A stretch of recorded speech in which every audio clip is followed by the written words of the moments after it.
नमस्कार दोस्तों, स्वागत है आपका स्टडी बोर्ड पर। आज हम पढ़ने वाले हैं ज्योग्राफी का एक इम्पोर्टेंट टॉपिक, भारत के पर्वत या इंडियन माउंटेन्स। दोस्तों, एग्जाम पॉइंट ऑफ व्यू से बहुत इंपॉर्टेंट टॉपिक है, तो वीडियो के अंत तक आप हमारे साथ बने रहिए। चाहे कोई से भी एग्जाम की तैयारी कर रहे हो, ये टॉपिक बहुत इंपॉर्टेंट है दोस्तों। सबसे पहला हमारा क्वेश्चन है, देख लेते हैं दोस्तों। निम्न में से सबसे प्राचीन पर्वत श्रेणी कौन सी है? तो दोस्तों, सबसे प्राचीन जो पर्वत श्रेणियां हैं उनमें से कही जाती है अरावली। इससे हम हिमालय से कंफ्यूज होते हैं, पर हिमालय सबसे नई पर्वत श्रेणी है और अरावली सबसे पुरानी पर्वत श्रेणी है। आइए देखते हैं अरावली के बारे में। दोस्तों, जो अरावली पर्वत श्रेणी है, ज़्यादातर इसका हिस्सा राजस्थान में पाया जाता है। राजस्थान में 80% अरावली का हिस्सा है। ये भारत के 4 राज्यों दिल्ली, हरियाणा, राजस्थान, गुजरात में देखने को मिलती है। लगभग इसकी जो लंबाई है 800 किलोमीटर लंबी है दोस्तों। पश्चिमी भारत या पश्चिमी राजस्थान की जो जलवायु है इस अरावली पर्वत श्रेणी के ऊपर काफी डिपेंड करती है। तो ये थी दोस्तों अरावली पर्वत श्रेणी। अगला देख लेते हैं दोस्तों, अरावली पर्वत का सर्वोच्च शिखर क्या कहलाता है? दोस्तों, अरावली पर्वत का सर्वोच्च शिखर गुरु शिखर कहलाता है। ये राजस्थान के अंदर स्थित है। राजस्थान की एक जगह है माउंट आबू, वहाँ पर ये स्थित है गुरु शिखर। इसकी जो ऊंचाई है दोस्तों वो इम्पोर्टेंट है। 1722 मीटर ऊंची इसकी हाइट है। 5676 फीट अगर फीट के अंदर बात की जाए। ये एग्जाम में काफी बार पूछा गया है कि अरावली पर्वतमाला का हाईएस्ट शिखर जो गुरु शिखर है उसकी लंबाई कितनी है? तो 1722 मीटर है। ठीक है, ये राजस्थान का भी उच्चतम बिंदु है गुरु शिखर। अगला क्वेश्चन आता है दोस्तों, काराकोरम पर्वत श्रेणी का पूर्व नाम क्या है? तो दोस्तों, काराकोरम पर्वत श्रेणी को पहले कृष्णागिरी के नाम से जाना जाता है। कृष्णागिरी का मतलब होता है दोस्तों ऐसे पर्वत जो काले रंग के होते हैं। तो काली पर्वत श्रृंखलाओं के नाम से ये काराकोरम पर्वत जाना जाता था, काली घाटियों के नाम से जाना जाता था। तो दोस्तों, ये जो काराकोरम रेंजेस येलो कलर में हमने यहाँ दिखाया है, ये जो जनरली हमें देखने को मिलता है, ये जो विवादित कश्मीर का क्षेत्र है पीओके वहाँ पर है। और अभी जो वर्तमान में जो हमारा लद्दाख यूटी है, ये लद्दाख यूटी के लेह नामक जगह पर ये स्थित है। तो लेह जो लद्दाख का पार्ट है और पीओके का पार्ट में हमें देखने को मिलती है, जहाँ पर गिलगिट बाल्टिस्तान नामक क्षेत्र है, वहाँ पे हमें ये काराकोरम रेंजेस देखने को मिलती है। तो गिलगिट बाल्टिस्तान और लेह, ये 3 जगह है जहाँ पे हमें ये रेंजेस देखने को मिलती है काराकोरम पर्वत श्रेणी, जिसको पहले हम कृष्णागिरी के नाम से भी जानते थे, अभी भी जानते हैं, जिनको हम संस्कृत में कृष्णागिरी कहते हैं। अगला दोस्तों, भारत में सबसे ऊंची पर्वत चोटी कौन सी है? तो दोस्तों, भारत के अंदर सबसे ऊंची चोटी की बात की जाए तो है गॉडविन ऑस्टिन। गॉडविन ऑस्टिन को हम केटू नाम से भी जानते हैं। और ये काराकोरम श्रेणी का भाग है। देखो, काराकोरम श्रेणी ये जो अभी हमने बात की थी पीओके के क्षेत्र में स्थित है।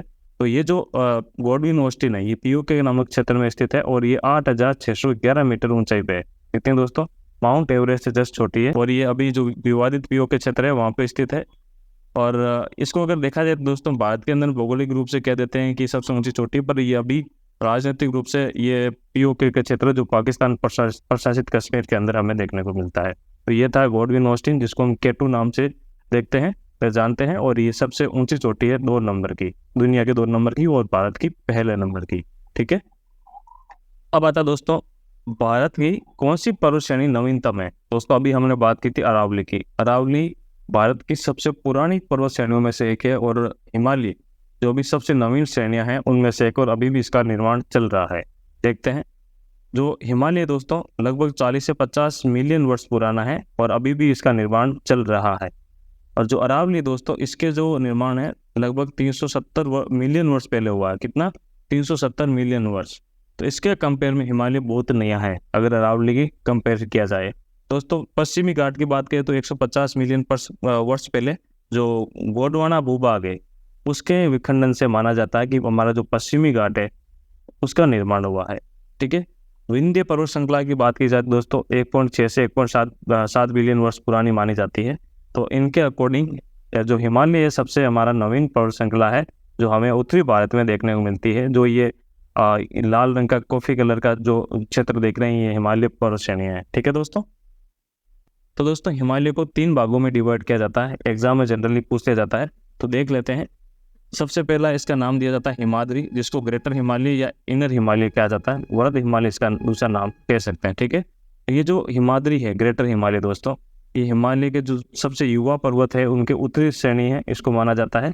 और ये श्रेणी बहुत इंपॉर्टेंट इसलिए दोस्तों, इसके अंदर आपने अभी नाम सुना होगा कंचनजंगा और माउंट एवरेस्ट इसी श्रेणी का पार्ट है। ठीक है, तो सबसे ऊंची चोटियां हैं 2, कंचनजंगा और माउंट एवरेस्ट, ये वृद्ध हिमालय का ही पार्ट है। दूसरा हिमालय का नाम आता है दोस्तों छोटा हिमालय, हिमाचल या लघु हिमालय। ये अक्सर निचले हिमालय को हिमाचल कहा जाता है, और इस हिमालय को, ये हिमालय का दक्षिणी पार्ट है उसका ये पार्ट है, ठीक है। इस पार्ट के अंदर दोस्तों आपने नाम सुना होगा शिमला, नैनीताल, मनाली, जो हिमाचल प्रदेश के अभी के राजनीतिक रूप से पार्ट है। तो उसके जो क्षेत्र के ये 3 शहर आपने हिल स्टेशनों के नाम सुने होंगे, शिमला, नैनीताल, मनाली, ये लघु हिमालय के पार्ट है। अब तीसरा बहुत इंपॉर्टेंट, जिसको हम शिवालिक के नाम से जानते हैं दोस्तों। जो शिवालिक है हिमालय का सबसे दूरस्थ श्रेणी वाला पार्ट है। इन पर्वतों का निर्माण उत्तरी हिमालय की उच्च भूमि से आने वाली नदियों द्वारा आने वाला जो अवसाद है, अवसादों से हुआ है। निचले हिमालय और शिवालिक को जोड़ने वाली घाटियों को दून कहते हैं दोस्तों। शिवालिक और निचले हिमालय यानी लघु हिमालय, यानी नैनीताल, शिमला, मनाली और जो शिवालिक वाला पार्ट, इनके बीच को जोड़ने वाले स्थान को हम दून कहते हैं। आपने दून का नाम सुना होगा, देहरादून, पतली दून और कुवत्ती दून। तो दोस्तों ये थे हमारे 3 हिमालय का पार्ट, हिमाद्री जिसको वृद्ध हिमालय, हिमाचल जिसको लघु हिमालय, और तीसरा शिवालिक। ये हिमालय के 3 पार्ट है, हमने पढ़े हैं। आगे इनको और भी डिटेल देखते हैं। अगला क्वेश्चन आता है, भारत में हिमालय की सर्वोच्च ऊंची चोटी कौन सी है? दोस्तों भारत के अंदर जो हिमालय की सर्वोच्च ऊंची पर्वत चोटी है उसका नाम है कंचनजंगा। दोस्तों जो कंचनजंगा है, हमें हमारे भारत के जो सिक्किम राज्य है वहाँ पर इसकी चोटी देखने को मिलती है, सबसे ऊंची कंचनजंगा नाम की। इसकी हाइट अगर बात की जाए तो दोस्तों 8,586 मीटर ऊंची है। कितनी? 8,586 मीटर ऊंची। ये दुनिया की तीसरी ऊंची चोटी है। देखो, पहली माउंट एवरेस्ट, दूसरा K2 जिसको हम गॉडविन ऑस्टिन कहते हैं जो काराकोरम रेंजेस में है। हिमालय की जो सबसे ऊंची चोटी जिसको हम कंचनजंगा कहते हैं जो भारत के अंदर स्थित है। या कोई हिमालय की सबसे ऊंची चोटी की बात करें दोस्तों माउंट एवरेस्ट है, पर वो भारत में स्थित नहीं है। मगर भारत में स्थित सबसे ऊंची चोटी उसको कहते हैं हम कंचनजंगा, ठीक है। अगर यही पूछा जाए कि काराकोरम श्रेणी या भारत की सबसे ऊंची चोटियों में से सबसे ऊंची चोटी कौन सी है, तो हम कहेंगे गॉडविन ऑस्टिन। अगर हिमालय के रूप में पूछा जाए तो हम कहेंगे कंचनजंगा जो सिक्किम के अंदर है। तो ये तीनों अलग अलग चीजें हैं, कंफ्यूज नहीं होना। वापस दोहरा देता हूँ, जो दुनिया की सबसे ऊंची चोटी है उसको कहते हैं माउंट एवरेस्ट, जो भारत में नहीं है। भारत में जो सबसे ऊंची चोटी है उसको कहते हैं हम दोस्तों गॉडविन ऑस्टिन या K2 जो काराकोरम रेंजेस का पार्ट है। अगर भारत में हिमालय की सबसे ऊंची चोटी की बात की जाए तो दोस्तों वो है हमारी कंचनजंगा, ठीक है। दोस्तों ये सिक्किम राज्य में है। ये जो पर्वत श्रेणी है वृद्ध हिमालय का हिस्सा है, ठीक है। 3 हिमालय का भी हमने पार्ट की बात की थी, तो ये वृद्ध हिमालय का पार्ट है हमारे कंचनजंगा। अब आता दोस्तों अगला क्वेश्चन। ये काफी बार क्वेश्चन पूछा गया, तो ये थोड़ा डिटेल से देखते हैं। एडमंड हिलेरी और तेनजिंग नोर्गे द्वारा विश्व की सर्वोच्च ऊंची चोटी जिसको माउंट एवरेस्ट के नाम से जानते हैं किस वर्ष फतेह किया गया? तो दोस्तों 1953 पे ये दोनों व्यक्ति माउंट एवरेस्ट पे चढ़े थे। ये दुनिया के पहले 2 व्यक्ति थे जो इस शिखर पे पहुंचे थे। दोस्तों ये जो एडमंड हिलेरी थे ये न्यूजीलैंड के रहने वाले थे, और तेनजिंग नोर्गे ये नेपाली भारतीय पर्वतारोही थे जो शेरपा जनजाति से आते हैं, ठीक है। 29 मई 1953 को ये इस पर्वत श्रेणी को चढ़ने वाले पहले 2 व्यक्ति बने थे दोस्तों। और इसकी जो पर्वत श्रेणी की हाइट है, जो एवरेस्ट की हाइट मानते हैं 8,848, कभी कभी 8,850 के देते हैं, तो इसकी ये सबसे शिखर की हाइट है। तो 8,848 माउंट एवरेस्ट की हाइट है जहाँ पर ये चढ़ने वाले 2 पहले व्यक्ति थे, ठीक है। अगला क्वेश्चन आता है, किस हिमालय की चोटी को सागर माता कहते हैं? दोस्तों जो माउंट एवरेस्ट है, माउंट एवरेस्ट को हम संस्कृत में सागर माता कहते हैं, ठीक है। ये हमारा माउंट एवरेस्ट, इसको कहते हैं सागर माता। तो दोस्तों माउंट एवरेस्ट दक्षिणी एशिया का महान हिमालय का भाग है, ठीक है। जो नेपाल और चीन के जो स्वायत्त क्षेत्र है तिब्बत, वहाँ पर स्थित है। तो तिब्बत का पार्ट है, अभी चीन ने कब्जा कर रखा है। तो माउंट एवरेस्ट हमें वहाँ पर देखने में मिलता है। लगभग 8,850 या 8,848 मीटर की ऊंचाई के साथ दुनिया का सबसे ऊंचा पर्वत है माउंट एवरेस्ट, ठीक है। जो तिब्बती नाम है इसका माउंट एवरेस्ट, उसको कहते हैं चोमोलुंगमा। चोमोलुंगमा इसका नाम है माउंट एवरेस्ट का, जो तिब्बत भाषा के अंदर है। इसका अर्थ होता है विश्व की देवी माँ या घाटी की देवी। संस्कृत के हम इसको सागर माता नाम से जानते हैं।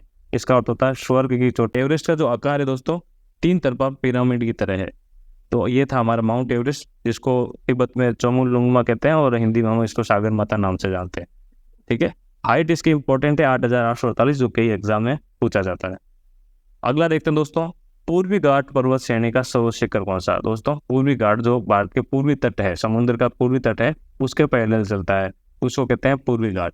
पूर्वी घाट की जो सबसे ऊंची चोटी उसको कहते हैं महेंद्रगिरी। ये जो महेंद्रगिरी दोस्तों हमें महेंद्रगिरी उड़ीसा राज्य के अंदर एक जगह है, गजपति जिला। गजपति जिले के अंदर हमें ये महेंद्रगिरी पर्वत श्रेणी देखने को मिलती है। इसकी हाइट 1501 मीटर है दोस्तों। कितनी? 1501 मीटर। हाइट आपको याद होनी जरूरी है। अभी हमने अरावली पर्वत श्रेणी की सबसे ऊंची जो चोटी उसकी बात की थी 1722 मीटर। कंचनजंगा की भी बात की थी, केटू गॉर्डन ऑस्ट्रेलियन की बात की थी और माउंट एवरेस्ट की बात की। तो चारों पर्वत श्रेणी जो सबसे हाइट पे है अपनी अपनी जगह, तो इनकी हाइट आपको पता होनी चाहिए। यहाँ पर महेंद्रगिरी की हाइट है 1501 मीटर, जो पूर्वी घाट पर पूर्वी तट पर स्थित पूर्वी जो घाट है पर्वत श्रेणी उसका सबसे ऊंची चोटी है। ठीक है, अब देख लेते दोस्तों थोड़ा पूर्वी घाट के बारे में। पूर्वी घाट की लंबाई दोस्तों लगभग 1700 किलोमीटर है, यानी मील के अंदर बात करें तो 1100 मील, कभी कभी ये लिखा भी आ जाता है। भारत के 5 राज्य ओडिशा, आंध्र प्रदेश, तेलंगाना, कर्नाटका और तमिलनाडु, 500 राज्यों में इसकी जो श्रेणियाँ है फैली हुई है। उड़ीसा के अंदर महेंद्रगिरी पर्वत इसकी सबसे ऊंची चोटी है, सबसे ऊंचा शिखर है 1501 मीटर की हाइट के साथ। यहाँ पर नदियों की बात की जाए तो दोस्तों गोदावरी, कृष्णा, महानदी देखने को मिलती है। पहाड़ी जो श्रृंखलाएं हैं, पठार जो इसमें देखने को मिलते हैं पूर्वी घाट में, जो प्रसिद्ध है नल्लामाला पहाड़ियाँ, शेवरोय की पहाड़ियाँ और पड़कल गैप, ये जो इम्पोर्टेंट पूर्वी घाट के जो पर्वत हमें देखने को मिलते हैं, पठार देखने को मिलते हैं। पूर्वी घाट में मौजूद चट्टाने जो अवसादी और कायांतरित टाइप के दोस्तों जो चट्टाने हैं, इनका जो टाइप है, जो चट्टानों का टाइप होता है दोस्तों अवसादी और कायांतरित टाइप की चट्टाने हमें देखने को मिलती है पूर्वी घाट में। और इन घाट के अंदर दोस्तों लो अयस्क, चूना पत्थर, बॉक्साइट और मैग्नीज काफी मात्रा में पाए जाते हैं। तो ये था हमारा दोस्तों पूर्वी घाट।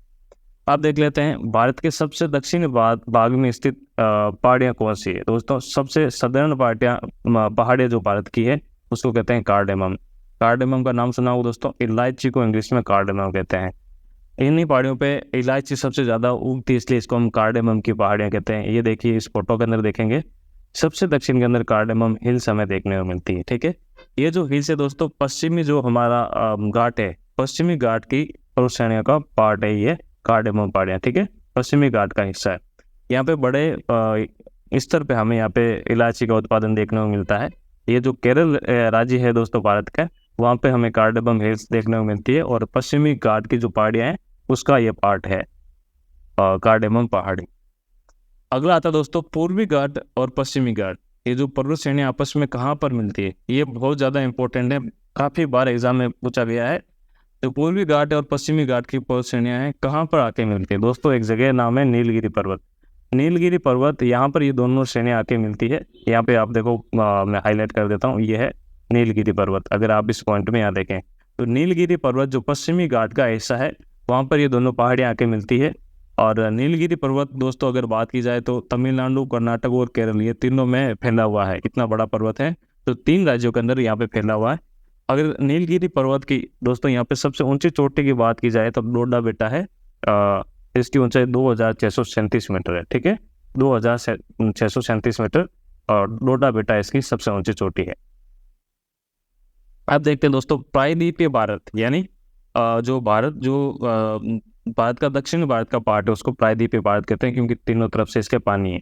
तो प्रायद्वीपीय भारत की उच्चतम पर्वत चोटी कौन सी है दोस्तों। कुल मिलाकर ये पूर्वी घाट और पश्चिमी घाट को मिला के पूछने जाने वाली क्वेश्चन है।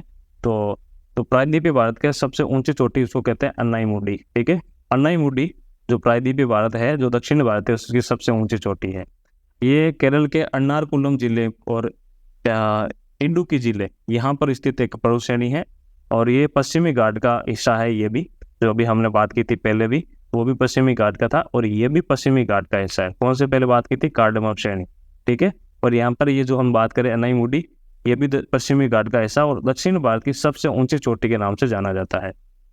अन्नामुदी केरल राज्य का गौरव माना जाता है। जो अन्नाईमुडी है केरल राज्य के गौरव के नाम से इसको जाना जाता है।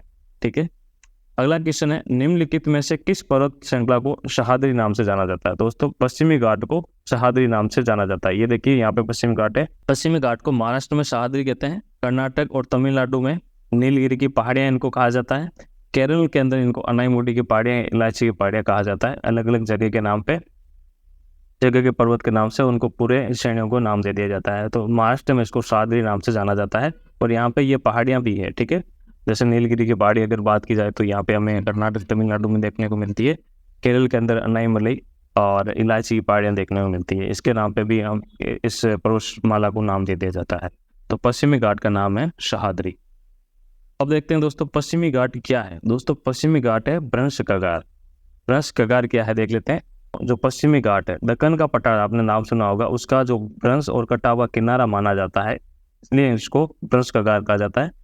भूवैज्ञानिक साक्ष्य इंगित करते हैं कि इसका निर्माण जो गोंडवाना महाद्वीप के टूटने के कारण हुआ था, इसलिए इसका नाम भ्रंश कगार कहा जाता है। ठीक है, तो वेस्टर्न घाट को हम भ्रंश कगार मानते हैं। ठीक है, वेस्टर्न घाट को, यानी पश्चिमी घाट को भ्रंश कगार। अब देख लेते हैं दोस्तों पश्चिमी घाट के बारे में कुछ और तथ्य।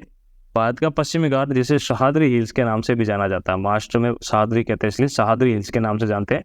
पहाड़ों की एक श्रृंखला है जो भारतीय प्रायद्वीपीय क्षेत्र के पश्चिमी तट, इस पश्चिमी तट के समानांतर चलती है। पश्चिमी घाट के उत्तर में तापी नदी और दक्षिण में कन्याकुमारी तक लगभग इसकी जो लंबाई है 1400 किलोमीटर। अभी पूर्व तट की बात की थी, 1700 किलोमीटर लंबा था, और पश्चिमी घाट यहाँ पे 1600 किलोमीटर लंबा है।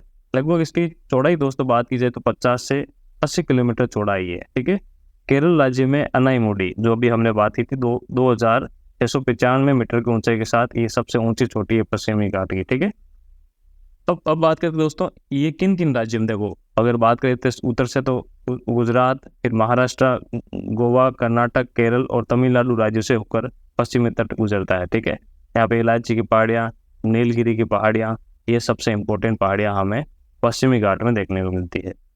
अब दोस्तों जो भारत के पर्वत है, इनमें से इम्पोर्टेंट फैक्ट देख लेते हैं। काफ़ी एग्जाम में इनमें से क्वेश्चन आए हैं जो हम देख लेते हैं। एक क्वेश्चन आता है दोस्तों, गिरनार की पहाड़ियाँ कहाँ स्थित है। तो गुजरात में अंदर दोस्तों गिरनार की पहाड़ियाँ स्थित है। नर्मदा और तापी नदियों के बीच में सतपुड़ा पहाड़ियाँ स्थित है। ठीक है, तो ये क्वेश्चन भी काफ़ी बार पूछा जाता है कि नर्मदा और तापी नदियों के बीच में कौन सी पहाड़ियाँ, तो सतपुड़ा पहाड़ियाँ। एक क्वेश्चन और पूछा जाता है दोस्तों, अंडमान और निकोबार द्वीप समूह जो हमारा भारत का अभिन्न अंग है दोस्तों, उसकी अधिक ऊंचाई वाली चोटी कौन सी है। तो इसका नाम शोडिन पीक के नाम से जाना जाता है, जो हमारे अंडमान और निकोबार द्वीप समूह की सबसे ऊंची जो चोटी है वहाँ पे देखने को मिलती है। एक बहुत ही इंपॉर्टेंट क्वेश्चन जो बहुत बार पूछा जाता है, मेघालय की 3 पर्वत श्रेणियां दोस्तों, 3 पर्वत है, 3 अलग अलग पर्वत है, गारो, खासी और जयंतिया। तीनों की बनावट के कारण ये पर्वत श्रेणियां अलग अलग है। इन्हीं पर्वत श्रेणियों के बीच में पूरा मेघालय राज्य हमारा बसा हुआ है। आपने चेरापूंजी और शिलोंग नाम की जगह सुनी होगी। शिलोंग जो मेघालय की राजधानी है वो इन्हीं पर्वत श्रेणियों के बीच में है। ठीक है, जो चेरापूंजी सबसे ज़्यादा बारिश वाला क्षेत्र है भारत का, तो यहाँ पर इन्हीं पहाड़ियों के बीच में आता है। और ये गारो, खासी, जयंतिया, ये उनकी भाषा भी इन नामों से है, गारो, खासी, जयंतिया, मेघालय के लोगों का। और इनकी जो जाति है वो भी गारो, खासी और जयंतिया नाम से भी जाने जाते हैं लोग। ठीक है, तो ये तीनों जो पहाड़ियाँ हैं हमें मेघालय में देखने को मिलती है। बहुत इंपॉर्टेंट है, आप नोट करके रखिए, गारो, खासी और जयंतिया।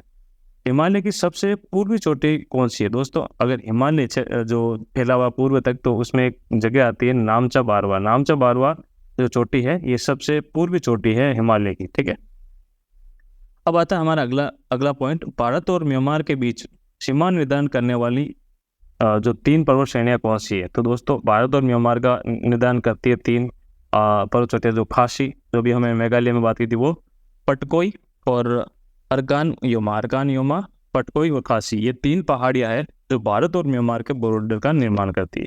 तो दोस्तों यह थी आज की क्लास, जिसके अंदर हमने पर्वत श्रेणियों की बात की। जो भारत की पर्वत श्रेणियाँ जो इम्पोर्टेंट है, इनकी ऊंची चोटियाँ कौन सी है, और इसके इम्पोर्टेंट क्वेश्चन जो एग्जाम में पूछे गए हैं और बार बार पूछे जाते हैं, वो सारी आज की क्लास में हमने कवर की। उम्मीद है आपको हमारा कंटेंट पसंद आया, हमारी जो मेहनत है वो पसंद आ रही है आपको। तो आप अपने दोस्तों के साथ ये हमारा कंटेंट शेयर कीजिए, हमारे चैनल को सब्सक्राइब कीजिए, और भी वीडियोज़ और शॉर्ट्स हमारे चैनल पे मौजूद है, वो भी देखिए। मिलते हैं अगली क्लास में ऐसे ही एक इंटरेस्टिंग और वैल्यूबल कंटेंट के साथ। तब तक के लिए नमस्कार, जय हिंद।